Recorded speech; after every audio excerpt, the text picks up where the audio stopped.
Para a sua segurança, utilize equipamentos de proteção individuais, como óculos, luvas, cinto de segurança quando se fizer necessário e ferramentas adequadas e em bom estado de conservação. Certifique-se de que haja compatibilidade entre as unidades evaporadora e condensadora, observando os modelos impressos nas etiquetas de identificação das duas unidades. As opções de compatibilidade encontram-se no item Características técnicas do manual. Confira se a tensão da rede onde os equipamentos serão instalados é compatível com a tensão nominal do equipamento. No manual de instalação, operação e manutenção, você encontra as principais informações que precisa. Use-o sempre que necessário. Em caso de dúvidas, entre em contato com o apoio técnico da Carrier pelos fones 4003-9666 para capitais e regiões metropolitanas e 0800-886-9666 para as outras cidades. Com os aparelhos, acompanham os seguintes acessórios: suporte para instalação na parede junto à evaporadora, 8 parafusos de fixação, dreno e vedante, controle remoto com 2 pilhas, suporte do controle remoto, manual do proprietário, manual de instalação, operação e manutenção. Fixação das unidades. Vamos começar com a condensadora.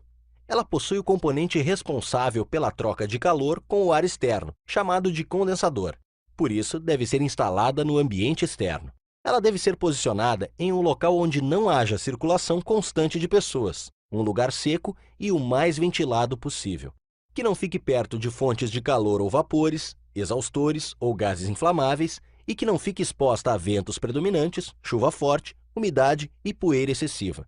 Use um suporte metálico ou fixe a condensadora sobre uma superfície firme, piso ou base de concreto. É recomendável que você use calços de borracha junto aos pés da unidade, para evitar ruídos indesejáveis. Obedeça às distâncias mínimas recomendadas pelo manual de instalação. Cuide para que o ar quente que sairá dessa condensadora não seja jogado sobre a tomada de ar de uma outra condensadora. Posicionamento da evaporadora. Planeje cuidadosamente a localização da evaporadora, evitando eventuais interferências com outros tipos de instalações já existentes ou projetadas. Exemplos: instalações elétricas e canalizações de água e esgoto. A posição da evaporadora precisa permitir a circulação uniforme do ar em todo o ambiente. Deixe espaço suficiente para os serviços de manutenção ou eventuais reparos. Para garantir a perfeita entrada e saída de ar, respeite os espaços mínimos entre a evaporadora e paredes, teto, piso ou móveis. Posicione o suporte de fixação prevendo a passagem da tubulação de refrigerante, da tubulação de dreno e da interligação elétrica. O manual de instalação traz um desenho com as dimensões que podem ser usadas para posicionar a furação para que ela fique atrás da máquina e não apareça. Ao fixar o suporte na parede do ambiente interno, é preciso cuidar para que fique bem nivelado. Isto evita o risco de vazamento de água na bandeja de condensados da evaporadora.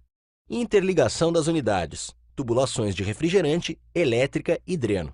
É por esta tubulação que o fluido refrigerante vai circular. Você precisa planejar por onde esta tubulação vai passar. É importante lembrar algumas recomendações em relação ao layout da tubulação. Quando a evaporadora estiver em um nível superior à condensadora, é aconselhável elevar a tubulação a um nível superior à evaporadora. Com este cuidado, evitamos um fenômeno chamado migração do líquido, que pode provocar a quebra do compressor.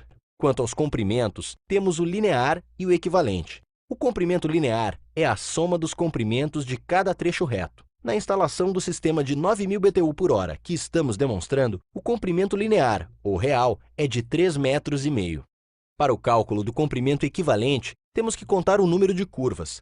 Nesta instalação, temos 3 curvas. Multiplicamos este número por 0,3. No nosso caso, chegamos a 0,9 metros. Assim, o comprimento equivalente é o resultado do comprimento linear, 3,5 metros, 3,5 metros, mais 0,9 metros, que é igual a 4,4 metros. O desnível da nossa instalação é de 1,6 metros.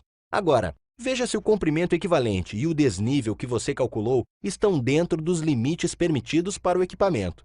Esta informação você encontra no manual de instalação. Para o sistema de 9.000 BTU por hora, o comprimento equivalente máximo é de 20 metros. O desnível máximo é de 8 metros. Evite um comprimento menor do que 2 metros. Uma tubulação curta pode apresentar ruído muito forte. Quando for o contrário, ou seja, a condensadora acima da evaporadora, o recomendável é a instalação de um sifão na linha de sucção a cada 3 metros de desnível. Esta medida ajuda o óleo a retornar para o compressor. Para saber o diâmetro das tubulações, consulte o manual de instalação. Esta recomendação deve ser seguida. Caso contrário, a velocidade do refrigerante no interior dos tubos ficará fora dos limites projetados, causando problemas de rendimento e dificuldade de retorno do óleo ao compressor, diminuindo a vida útil do aparelho. Na instalação do nosso sistema 9000 BTU por hora, vamos usar o tubo de 3/8 de polegada na linha de sucção e um tubo de 1/4 de polegada na linha de expansão. É importante salientar que problemas gerados por diâmetros inadequados não são cobertos pela garantia do equipamento. Se você colocar os tubos em um único isolamento térmico, o equipamento perde a capacidade. Portanto, eles devem ser isolados separadamente. Utilize o cortador de tubos e retire as rebarbas. Caso seja preciso usar solda para unir os tubos, utilize o alargador em uma das extremidades. Assim, a união contará com uma boa área de contato, reduzindo o risco de problemas com a solda. Para evitar a oxidação que se forma no interior do tubo durante a soldagem, aplique nitrogênio passante. Veja a diferença entre um tubo soldado com nitrogênio e outro sem nitrogênio. Na condensadora, existem 2 válvulas de serviço. Retire as porcas de latão. Elas serão utilizadas para a conexão dos tubos. Coloque a porca no respectivo tubo e faça o processo de flangeamento. Ao fixar o tubo na prensa do flangeador, deixe uma distância de aproximadamente 2 milímetros da extremidade. Para certificar-se que o flange está bom, observe se ele está cobrindo toda a área cônica da válvula onde o tubo será fixado. Além de cobrir toda a área da válvula, o flange deve passar facilmente pela porca. Conecte o tubo na válvula de serviço. Para fixar a porca, use 2 chaves, para dar maior segurança e evitar a movimentação da válvula. Na evaporadora, retire as porcas dos tubos. Posicione os tubos de cobre e a mangueira de dreno de acordo com o lado por onde estes irão passar. Tenha cuidado para não danificar a tubulação durante este movimento. Nas laterais do equipamento, há tampas descartáveis para a passagem dos tubos e a mangueira de dreno. Aqui, em nossa instalação, vamos retirar a lateral esquerda. Para interligar a elétrica das 2 unidades, são necessários 4 fios, um de cada cor, sendo 3 de interligação e 1 para o aterramento.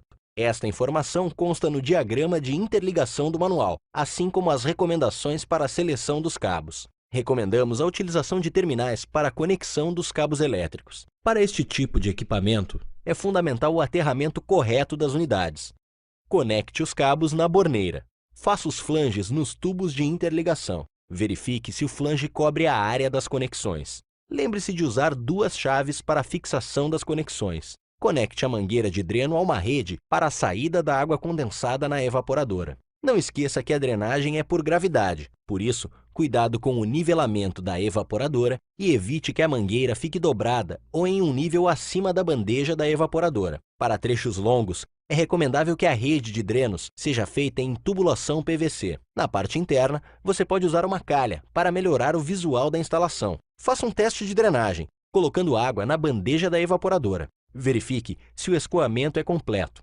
De acordo com o diagrama, conecte os cabos na borneira da condensadora. Utilize terminais elétricos. Revise as cores dos cabos e a sua posição na borneira. Processo de vácuo. O processo de vácuo é de extrema importância para um bom funcionamento do equipamento. Através dele, os gases incondensáveis, como o ar e o nitrogênio e a umidade, são retirados de dentro da evaporadora e da tubulação. Os gases incondensáveis podem afetar a eficiência do equipamento. Já a umidade provoca alteração na densidade do óleo do compressor. Misturada ao refrigerante e ao óleo, a umidade forma um ácido que atinge o verniz do bobinado do compressor, provocando a sua queima precoce. Aqui você tem uma amostra de como fica a parte interna do compressor se o processo de vácuo não for bem executado. Para a execução adequada de um processo de vácuo, você precisa de uma bomba de vácuo e um vacuômetro. Você pode acompanhar a pressão interna pelo vacuômetro. A unidade usada para medir o vácuo é o micrômetro de coluna de mercúrio. Recomendamos que a faixa atingida fique entre 250 a 500 micrômetros. Para você ter certeza que o sistema está livre de gases incondensáveis, umidade e vazamentos, logo que o sistema atingir a faixa recomendada, desligue a bomba de vácuo e continue monitorando a pressão através do vacuômetro. O normal é que logo depois que a bomba for desligada, a pressão suba um pouco, mas com o tempo ela estabiliza. Quando isso acontece, o sistema está estanque e seco. Se a pressão subir e estabilizar em um valor mais alto, isto indica que ainda existem vapores dentro do sistema. Neste caso, volte a ligar a bomba de vácuo.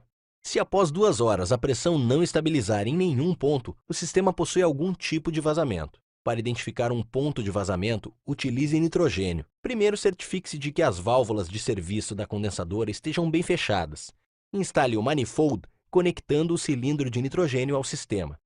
Utilize espuma de sabão para identificar o ponto de vazamento. Após a identificação e correção do vazamento, o processo de vácuo deve ser refeito e novamente avaliado. Estando o sistema estanque e seco, a carga de refrigerante pode ser feita.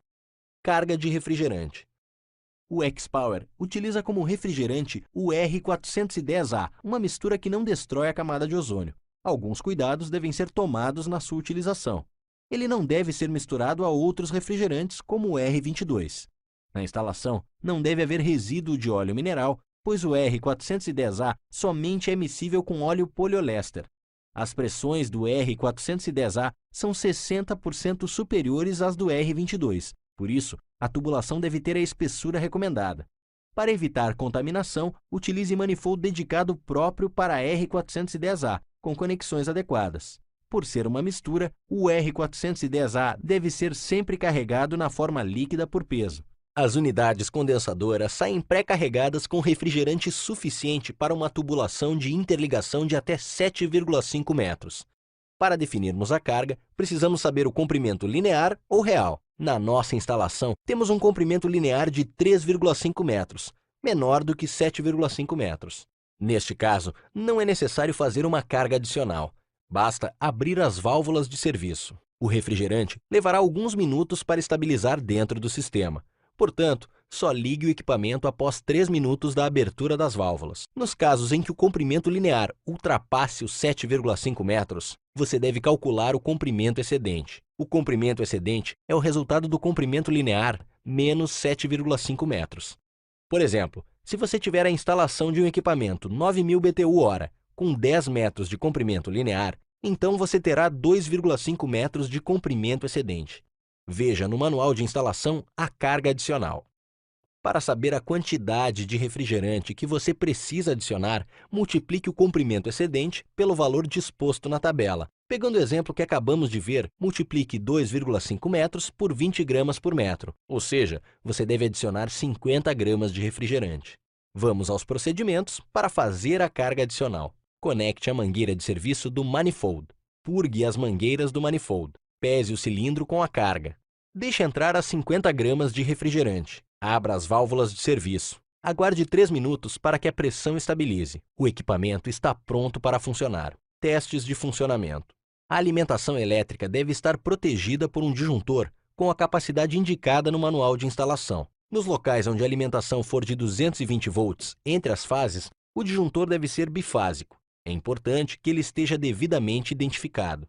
Para equipamentos com tensão nominal de 220 volts, o mínimo deve ser de 198 volts e o máximo de 242 volts. Se a tensão não estiver dentro destes limites, o equipamento não deve ser ligado.